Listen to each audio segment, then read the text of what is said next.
Bismillahirrahmanirrahim. Alhamdulillahilladzi hadana lidinil Islam walladzi arsyadana ila sabili daris salam. Asyhadu an la ilaha illallah wahdahu la syarikalah al-malikul alam wa asyhadu anna sayyidana Muhammadan abduhu wa rasuluhu mursyidul anam. Allahumma salli wa sallim wa barik ala sayyidina wa maulana Muhammadin misbahiz zalam wa ala alihi wa ashabihi wa dhurriyyatihi wa atba'ihi al-kiram. Amma ba'd.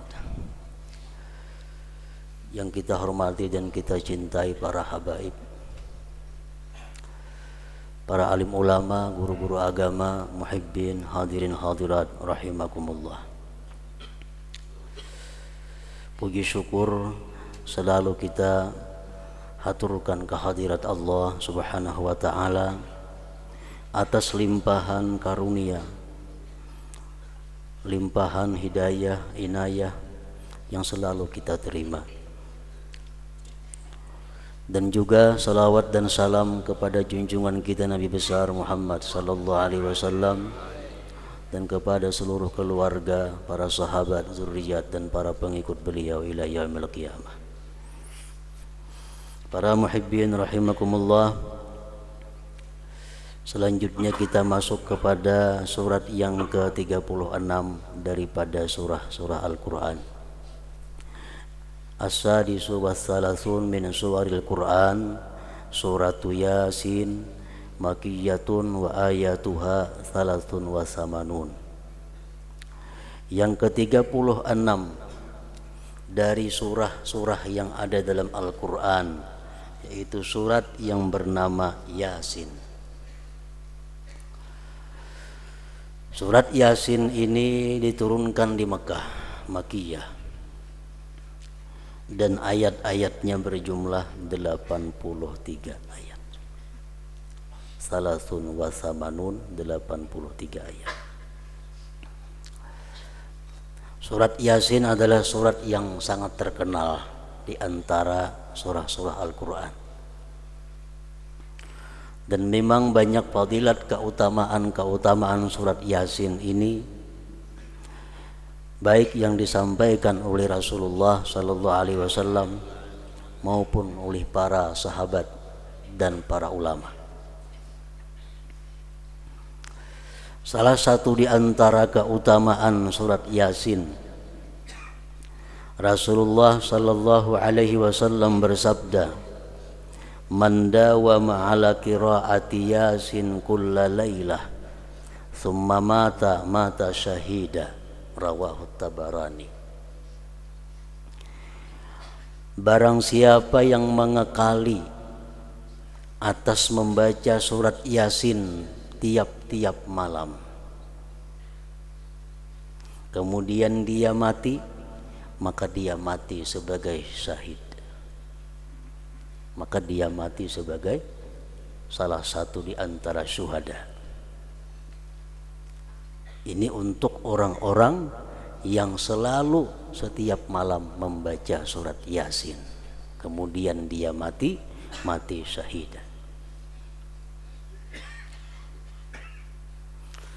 Kemudian lagi Rasulullah sallallahu alaihi wasallam bersabda, "Man qara'a Yasin hina yusbihu u'tiya yusra yaumih hatta yumsi, wa man qara'aha fi sadri lailihi u'tiya yusra lailihi hatta yusbih." Rawahu Darimi. Barang siapa yang membaca surat Yasin di pagi hari, diberikan Allah kepada dia kemudahan hari itu sampai petang. Dan siapa yang membaca surat Yasin pada permulaan malam, sesudah maghrib misalnya, diberikan Allah kepada dia kemudahan di malam itu sampai pagi. Ini hadis rawahu Darimi. Jadi alangkah baiknya setiap hari Sebelum kita melakukan pekerjaan-pekerjaan, baik kita pengusaha, baik kita petani, baik kita pegawai, baik kita karyawan, baik tukang, buruh, agar hari itu kita dimudahkan oleh Allah Subhanahu wa taala, maka di waktu pagi membaca surat Yasin 1 kali.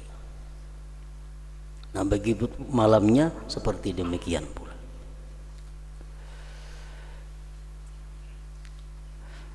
Oleh karena itu orang-orang dahulu, orang-orang bahari, bila hendak musafir bepergian membaca surat Yasin. Terutama yang hendak naik haji, baca surat Yasin dulu kumpul di rumah. Hanyar turun berangkat. Harapannya apa? Dengan membaca surat Yasin itu dimudahkan dalam perjalanan itu.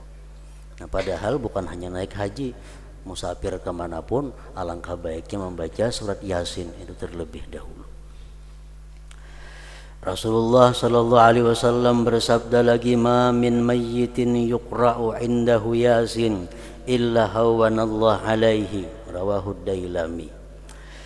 Tidak ada daripada orang yang berada dalam sakarat, orang yang dalam sakit menjelang kematian, dibacakan di sisinya surat Yasin, melainkan Allah mudahkan atas dia, Allah lapangkan atas orang yang sakarat itu.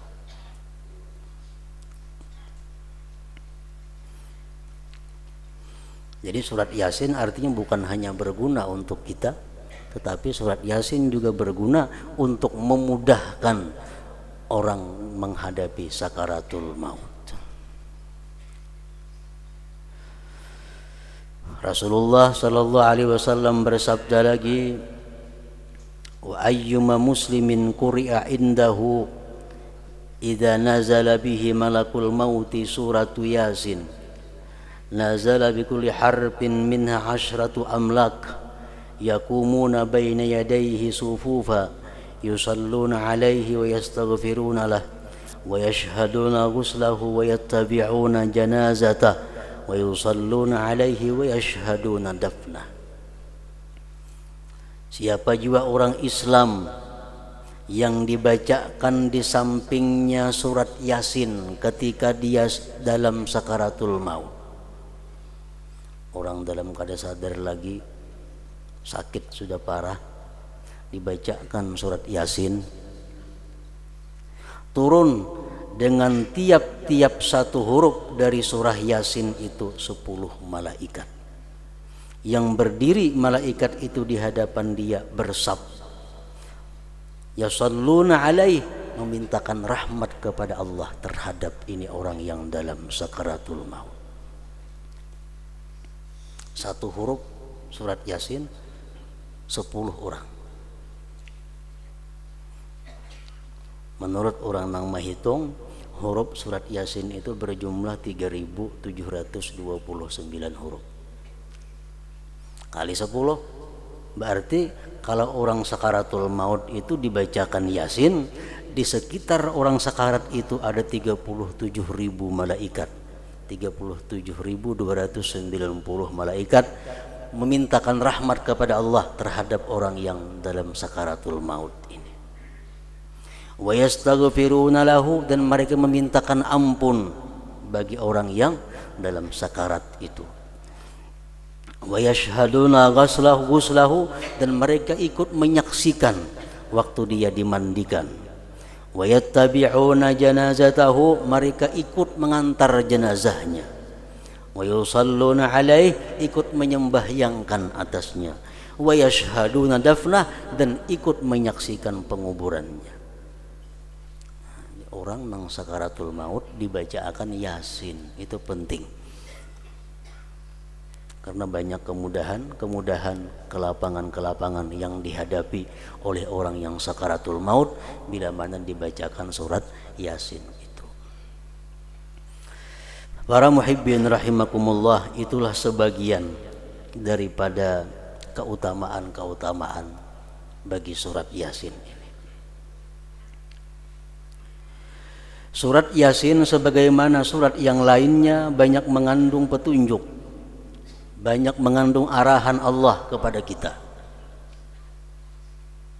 Di antaranya di dalam surat Yasin Allah berfirman, "Alam a'had ilaikum ya bani Adam an la ta'budu syaitan innahu lakum aduwwum mubin."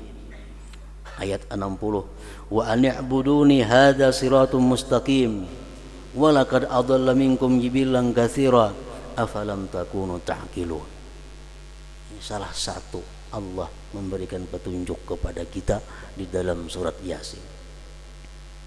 Adakah tidak aku perintahkan kepada kamu wahai manusia bahwa jangan sekali-kali menyembah syaitan, jangan sekali-kali taat dan patuh kepada syaitan.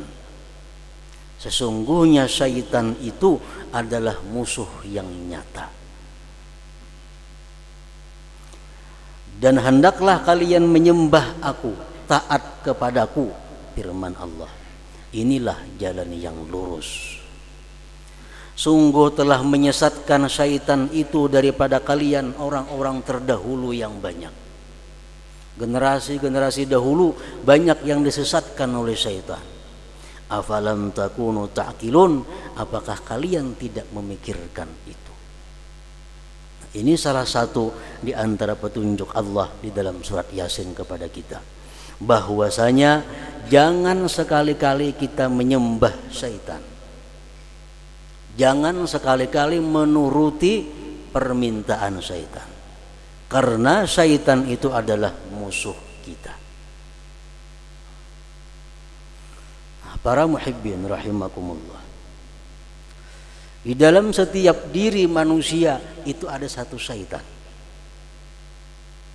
Dan satu syaitan yang ada dalam diri kita ini, apabila kita bukakan pintunya, dia akan mengundang syaitan-syaitan lain sehingga kita menjadi syaitan saikungan.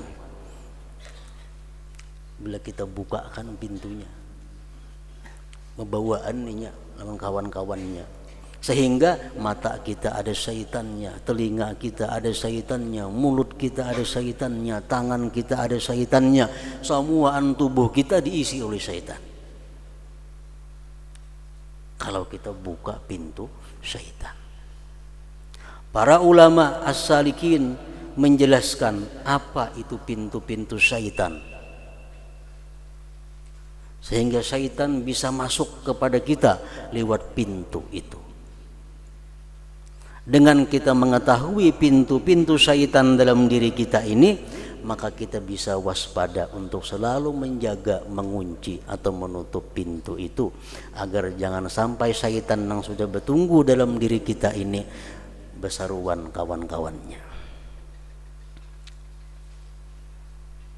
Pertama, kata para ulama, adalah pintu syaitan itu al-ghadabu, marah. Di saat kita marah, berarti kita membuka pintu syaitan.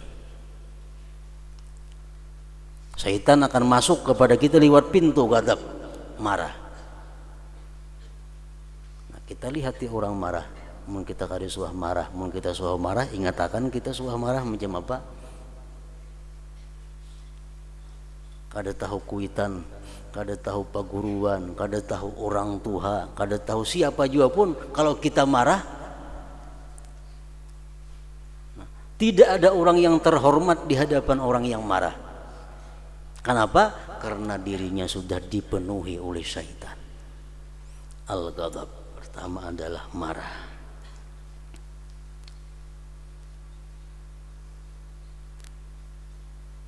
Nah, oleh karena itu banyak di dalam Al-Quran maupun hadis yang mengutamakan tentang qazmul ghais, mengendalikan marah, menahan marah. Nah, bila kita marah, kita disuruh untuk berduduk. Andai kata waktu marah tadi kita berdiri. Andai kata kada mampu, bawa berabah.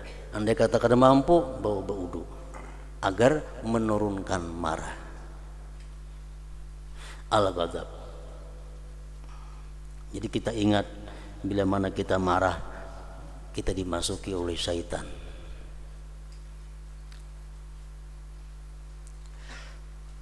Yang kedua pintu syaitan adalah al-hasad, iri dengki. Kalau kita sudah dengki kepada seseorang, kita buka pintu ngarannya untuk kedatangan syaitan-syaitan. Kenapa sebabnya?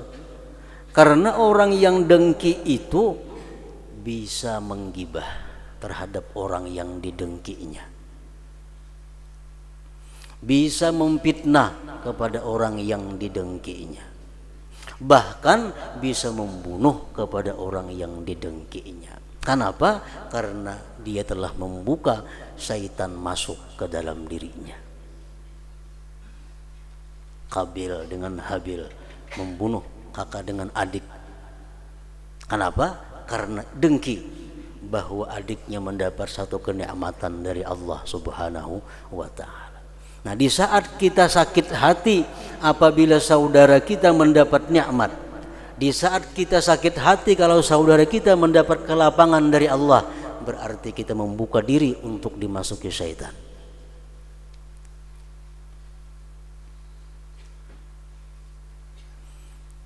Jadi satu hasad di dalam diri kita akan banyak menimbulkan maksiat-maksiat yang lainnya.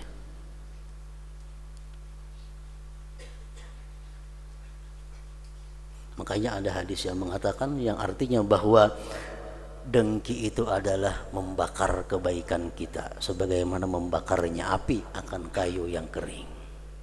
Dengan sebab hasad kita menggibah orang yang kita dengki. Dengan gibah amal ibadah kita ditolak oleh Allah. Yang ketiga, pintu syaitan itu akan terbuka apabila kita hubbut tazayyun, suka berhias. Orang ini katuju beraksi, baik bini-bini atau laki-laki. Bila dalam diri kita ada katuju berhias, berarti kita membuka pintu syaitan. Laki-laki memakai amas, kenapa sebabnya? Katuju beraksi. Rambut nang putih disamir jadi hirang, kenapa? Katuju beraksi. Bulu mata nang kada lantik dilantiki, kenapa? Katuju beraksi. Kaning nang ada dihapus diulah lawan pulpen bahasa, kenapa? Karena katuju beraksi. Nah, semuaan itu adalah maksiat-maksiat yang didatangkan oleh syaitan yang masuk ke dalam diri kita. Akibat asal muasalnya dia masuk kepada kita lewat pintu hubbut tazayyun, suka berhias itu. Yang keempat adalah tamak. Tamak. Di saat kita tamak, kita akan menjelma jadi syaitan. Kita akan menjelma menjadi syaitan. Orang yang tamak ini orang yang kadang merasa cukup dengan yang ada. Akibatnya tamak apa? Bisa mencuntan, bisa merampok, bisa mengangkat tanah orang, bisa mengambil hak orang lain, bisa kadang membayar zakat. Karena apa? Karena merasa nang ada ini belum cukup. Papalingan dari kanaah.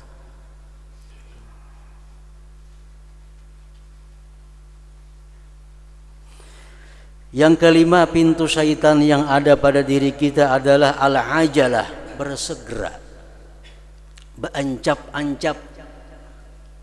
Di saat kita melakukan apapun, bila katuju beancap-ancap, katuju belakas-lakas, itu adalah syaitan. Orang berwudu belaka-lakas, akhirnya kada liput napandang dibasuh. Orang sembahyang belakas-lakas, akibatnya kada ada gitu makninahnya, batihahnya tegumpal-gumpal. Orang puasa belaka-lakas buka, belum lagi maghrib buka aja sudah.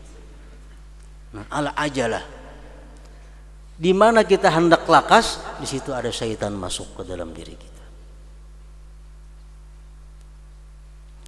Yang keenam, al-bukhul, kikir. Orang kikir, orang yang dipenuhi syaitan. Ketujuh, ad-dirham wad dananir, duit, paling banyak syaitannya. Nah, begitu kita suka dengan duit, kita membuka pintu syaitan. Duit nang halal, duit nang kada halal, duit nang jalan mana, asal itu duit diambil. Nah, ini adalah pintu syaitan. Yang kedelapan, ta'atuz zaujah, taat, tunduk dan patuh kepada istri. Napa jar bini? Jibini kahulu, kahulu. Jibini kahilir, kahilir. Jadi syaitan bayakungan. Kenapa?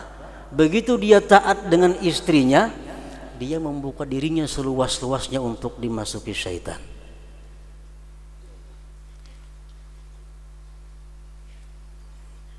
Ta'atu zaujah. Al-Imam Al-Hasan Al-Basri mengatakan, wallahi ma asbaha rajulun yuti'u imra'atahu fima tahwa illa kabbahullah binnar. Demi Allah, bersumpah Hasanul Basri, demi Allah, tidaklah seorang laki-laki itu mentaati istrinya pada tiap-tiap yang dikehendaki istrinya, melainkan dia masuk ke dalam neraka. Kenapa sebabnya? Karena bini-bini itu mereka diberi Allah akal lebih kurang daripada laki-laki. Mestinya laki-laki yang menjadi pemimpin, laki-laki yang jadi ikutan karena akalnya lebih sempurna daripada bini-bini. Ditabalik, nang akal sempurna, akal lebih banyak, tunduk kepada orang yang nafsunya lebih banyak. Di saat kita sami'na inggih lawan bini, di situ ada syaitan masuk ke dalam diri kita. Ingat kisah Bal'am bin Ba'ura, aulia Allah sangat besar di masanya. Dia terjerumus sehingga mati dalam keadaan su'ul khatimah. Kenapa sebabnya? Karena taat dengan istrinya, karena patuh dengan istrinya. Aulia, apalagi nang kada aulia taat lawan bini. Orang wali yang besar, tapi karena dia selalu taat kepada bininya, akhirnya su'ul khatimah.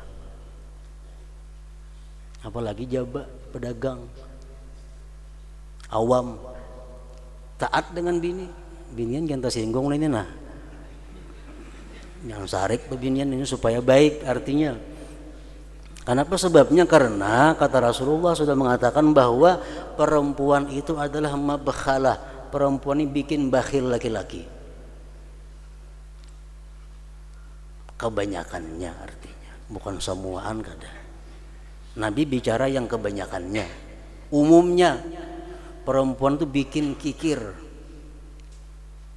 Jarang ada perempuan yang wakaf 1 juta, jarang. Walaupun saling sugihan orangnya, jarang. Kenapa? Kebanyakan kikir. Umumnya. Kalau laki-laki ini taat kepada istrinya, berarti laki-laki itu sudah membuka dirinya dimasuki oleh syaitan tadi. Ta'atuz zaujah. Yang ke-9,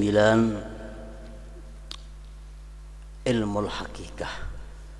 Ilmu hakikat ini banyak syaitannya. Begitu kita belajar ilmu hakikat, padahal kita belum sampai saatnya, ilmu syaitan yang kita dapatkan.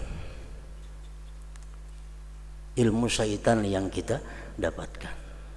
Jadi di sekeliling ilmu-ilmu hakikat itu banyak syaitannya. Dia selalu menarik manusia yang belum sampai kepada kedudukannya untuk belajar ilmu hakikat, agar kada sembahyang lagi, agar kada puasa lagi, agar segala pun orang ya ampun seorang.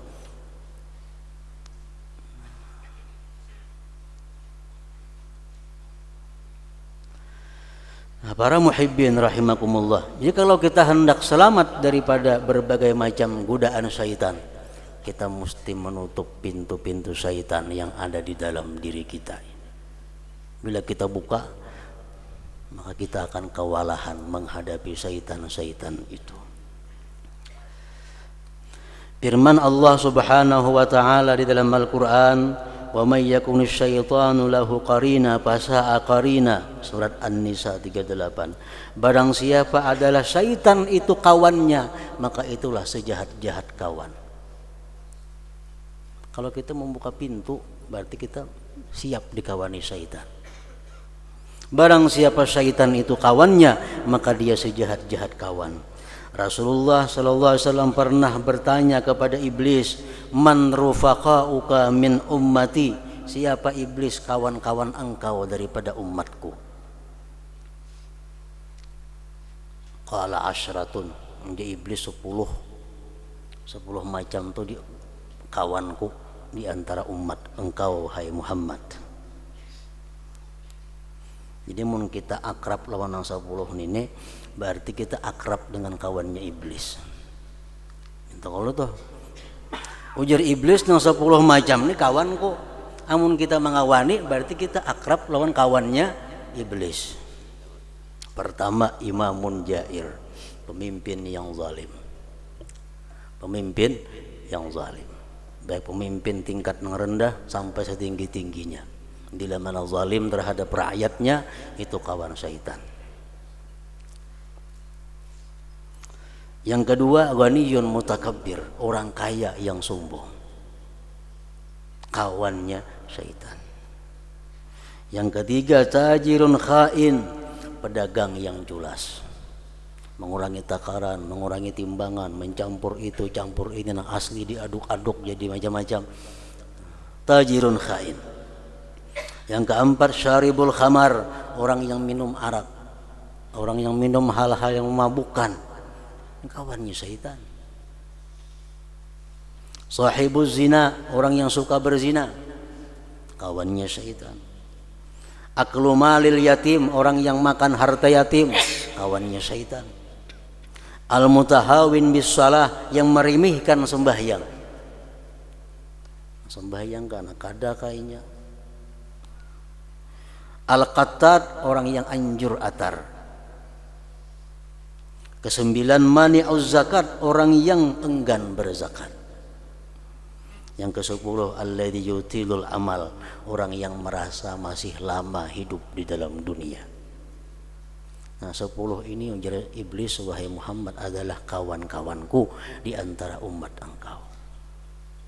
Kalau kita hendak selamat daripada iblis, kita mesti menjauh daripada kawan-kawannya itu. Firman Allah Subhanahu wa taala, "Inna syaitan lakum aduwwun fattakhidhu aduwwa." Firman Allah dalam surat Fatir ayat 6, sesungguhnya syaitan itu bagi kalian adalah musuh, maka jadikanlah dia musuh. Allah sudah mengatakan syaitan itu musuh, jangan diulah kawan. Musuh ulah musuh, kawan ulah kawan. Nabi pernah bertanya kepada iblis, "Man a'da'uk ya iblis?" Siapa musuh-musuh engkau hai iblis? Nah, musuh iblis baik dikawani. Musuh iblis berpahala kita mendekati. Orang yang menjadi musuh iblis berarti kekasih Allah. Orang yang menjadi kawannya iblis berarti musuhnya Allah. Siapa musuh iblis? Imamun adil, imam yang adil, pemimpin yang jujur, itu paling berat musuh iblis. Kenapa sebabnya? Karena imam yang adil itu 1 hari dia bekerja sama dengan ibadah orang lain 60 tahun. Paling sulit iblis mengurus orang ini. Ini sehari aja begawe turun ke kantor, adil orangnya, sama orang pedagang 60 tahun beramal ibadah. Ini musuh berat iblis. Yang kedua, taibun, orang yang tobat. Nah, kita berbuat dosa, tobat, kalah bandanya iblis itu. Berbuat dosa, tobat, buat dosa, tobat. Setiap kali kita tobat, kita adalah orang yang paling dibenci, dimusuhi oleh iblis. Jadi iblis hendak mencelakakan kita melalui dosa-dosa yang kita lakukan. Dengan adanya tobat, dihapus Allah dosa kita. Nah, orang yang tobat adalah musuhnya syaitan. atau iblis. Katsirus sadaqah, orang yang suka bersadaqah,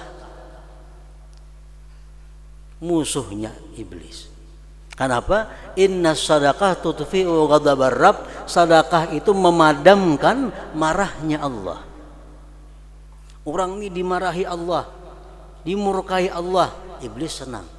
Begitu dia bersedekah banyak, Allah jadi ridha, Allah jadi senang kepada orang itu. Nah, banyak bersedekah itu adalah musuhnya iblis. Karena sedekah itu memadamkan kemarahan atau kemurkaan Allah Subhanahu wa taala. Antara lain lagi iblis menyebutkan musuhnya adalah qaimun bil lail, orang yang bangun malam hari beribadah kepada Allah Subhanahu wa taala. Nah, para muhibbin rahimakumullah. Jadi ayat ini memberikan petunjuk, memberikan arahan kepada kita agar kita jangan dekat, jangan taat, apalagi menyembah kepada syaitan, dan kita mesti menjauhkan diri daripada kawan-kawan syaitan itu. Dan kita hendaklah mendekat, menjalani atau taat patuh kepada Allah Subhanahu wa taala, karena itulah siratul mustaqim, jalan yang lurus. Kita berharap kepada Allah Subhanahu wa taala agar kita selalu ditolong, dibantu untuk menghadapi godaan-godaan daripada syaitan ini. Ila hadratin Nabi sallallahu alaihi wasallam. Al-Fatihah.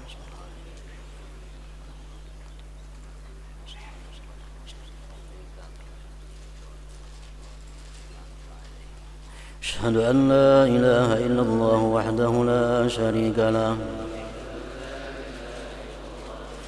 وأشهد أن سيدنا محمدا عبده ورسوله